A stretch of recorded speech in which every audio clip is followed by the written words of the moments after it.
Students, आज हम next topic शुरू कर रहे हैं जिसे पैतृक तथा निर्वाचित मुख्य कार्यपालक। इस प्रकार के मुख्य कार्यपालक का अर्थ है उसका चुनाव कैसे होता है, अर्थात उसका जन्म होता है या उसे जनता चुनती है। यदि किसी व्यक्ति को मुख्य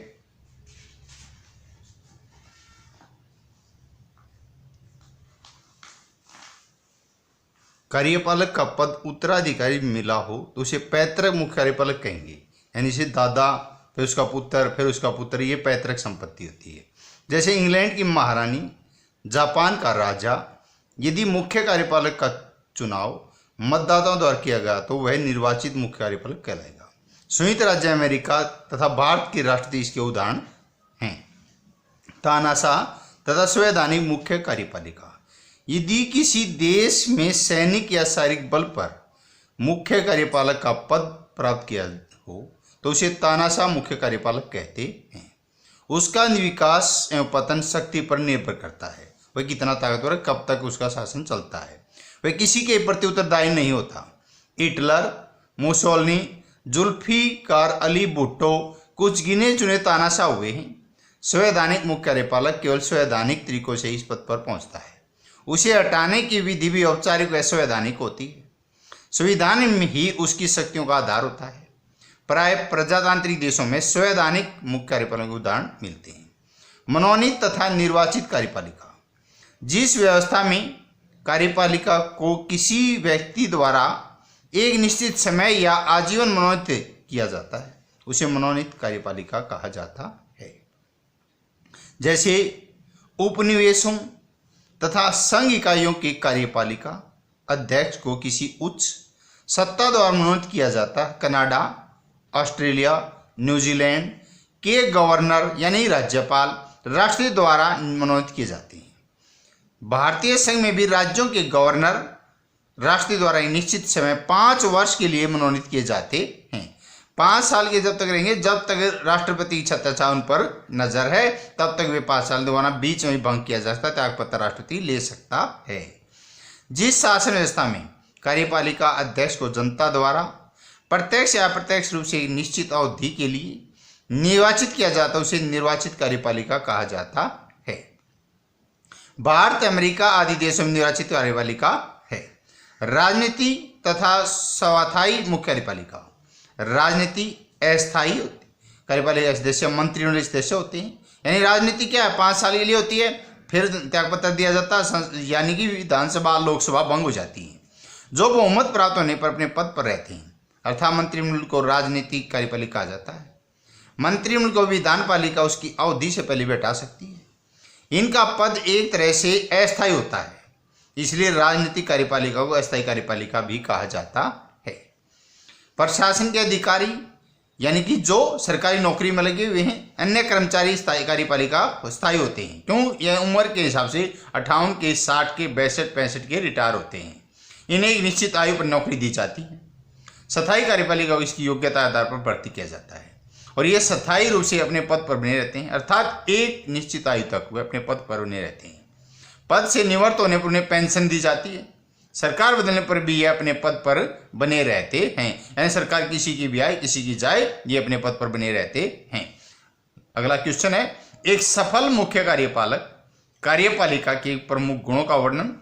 मुख्य कार्यकारी को प्रशासकीय ढांचे की रीढ़ की हड्डी माना जाता है। जानविक के कथानुसार मुख्य कार्यपालिका को जितने अधिक तथा भारी कार्य करने होते हैं उनको कोई भी व्यक्ति चाहे वह कितना ही योग्य क्यों न हो व्यक्तिगत रूप से पूरा नहीं कर सकता। महान कार्यों एवं उत्तरदायित्व निर्वाह के लिए कुछ व्यक्तिगत गुणों एवं विशेषताओं की आवश्यकता होती है। वैसे सफल कार्यकारी के लिए ऐसे गुणों के संबंध में विद्वानों में एक मत नहीं है। इस संबंध में विद्वानों की भिन्न भिन्न दृष्टिकोण राय अलग अलग होती है। सफल मुख्य कार्यकारी के लिए विभिन्न गुणों की एक सूची बनाई जा सकती है, परंतु एक व्यक्ति में एक ही गुण नहीं पाए जाते, अनेक गुण होते हैं। फिर भी इस संबंध में इतना अवश्य कहा जा सकता है कि एक सफल कार्यपालिका में कुछ ऐसे गुण अवश्य होने चाहिए जिन्हें सामान्यतः आवश्यक माना जाता, जरूरी है। जो ऐसे गुणों रूप में देखा है, अच्छा नेतृत्व, गुड लीडरशिप यानी कि नेतृत्व तो बहुत ही अच्छा होना चाहिए, चाहे वो किसी भी डिपार्टमेंट में हो, कहीं भी कार्य कर रहा हो, तो अपने नीचे से कर्मचारियों के साथ अच्छा तालमेल होना चाहिए।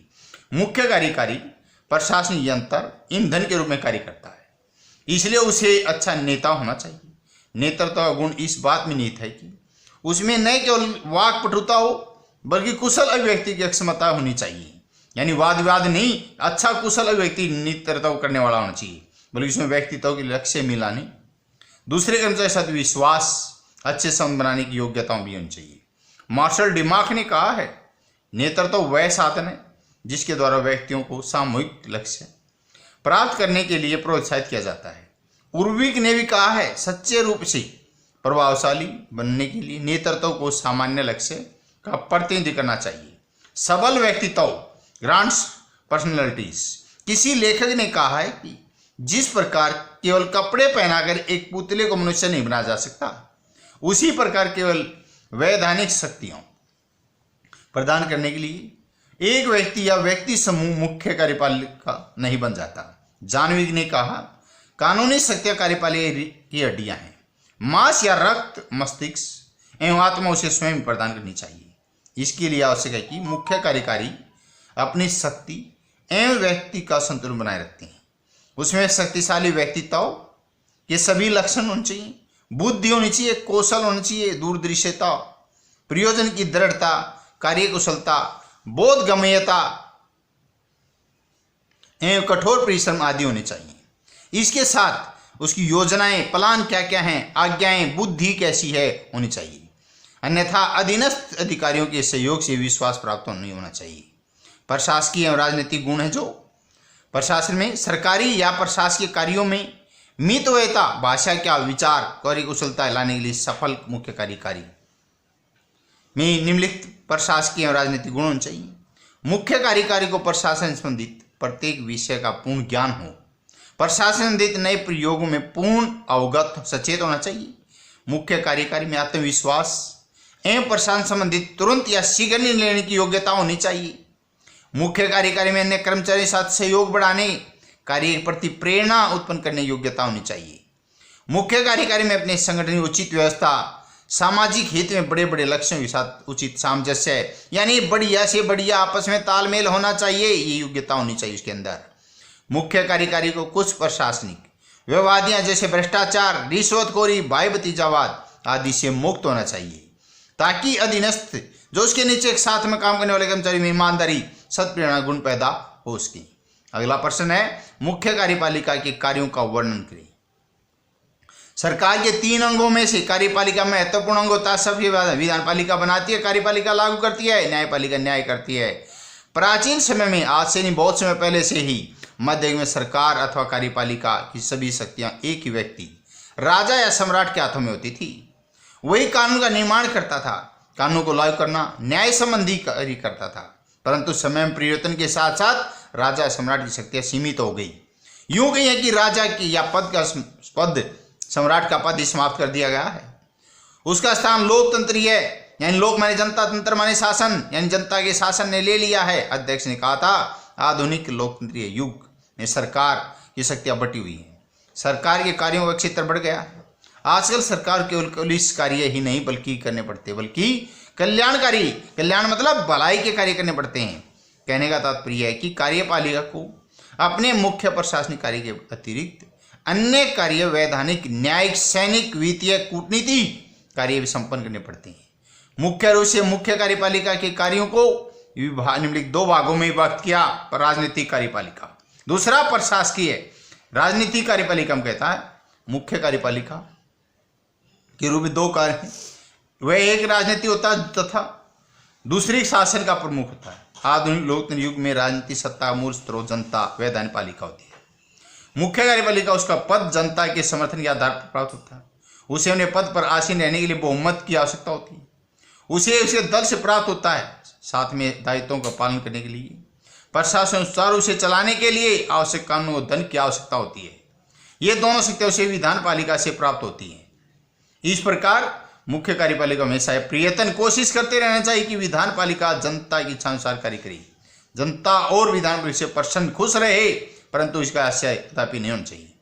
मुख्य कार्यपालिका विधानपालिका की इच्छाओं को कार्यान्वित करती है। कई बार ऐसा देखने में आया, जनता व विधानपालिका अनुचित मांग को प्रस्तुत करती है। ऐसी स्थिति में मुख्य कार्यपालिका केवल उचित राष्ट्र के हित में की गई मांग को मानना कार्यान्वित करना चाहिए।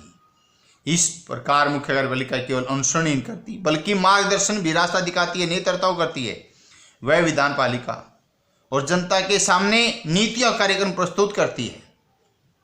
उसी दृष्टि में राष्ट्र हित के लिए गुणों के आधार पर नीतियों और कार्यक्रम समर्थन जुटाया। स्पष्टता है राजनीति की विधानपालिका द्वारा पास किए गए सभी बिलों हस्ताक्षर करना चाहिए, अध्यादेश जारी करना चाहिए, संसद अधिवेशन बुलाना चाहिए, स्थगित करना भंग करना भी कार्यपालिका कार्य है। बजट पास करवाना, सरकारी नीतियों कार्यक्रमों को स्वीकृति मंजूरी दिलाना है। अंतर्राष्ट्रीय स्तर पर राष्ट्र का प्रतिनिधि करना भी एक कार्यपालिका कार्य है।